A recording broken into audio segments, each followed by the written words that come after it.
And speaking of video games, that might be the first thing that your children go after as we approach the summertime. But most psychologists agree that might not be the best activity for your child. Joining us now, clinical psychologist Dr. Sheela Raja. Okay, here's the question I have. If you have a child who in particular likes playing video games, they play for hours on end, how do you get them to stop?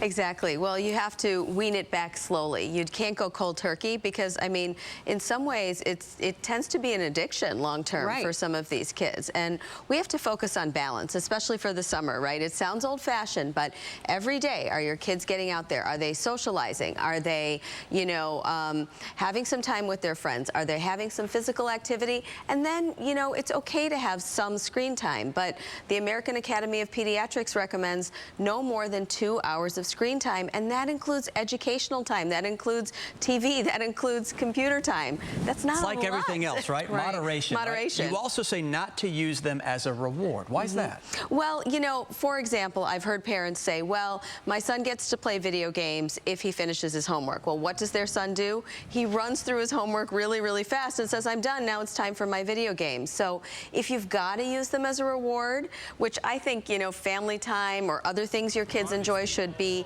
a better reward. However, if you're going to use them as a reward, what you should try to do is tie it to the outcome and say, you know, if you get A's and B's on your report card, you get an extra 15 minutes. And you mentioned, too, that part of this is being honest with yourself, maybe your spouse, about whether or not your child really is at risk. Yes, we have to be real with ourselves as parents. That's the thing. If we have a kid that might be having difficulty making friends, socially isolated, depressed, anxious, it's too easy to put them in front of that console all day and, you know, forget about it. But that and easy access to weapons, I mean, long term, that could be really, really destructive for certain children. And last but not least, team up with parents, other parents that are having the same problem. We can't do this alone. So-and-so gets to do That's it. right, exactly. This has to be a culture change. That has to be whole communities working together. All right. Great advice as always. Thank you, Dr. Sheela Raja. Appreciate it.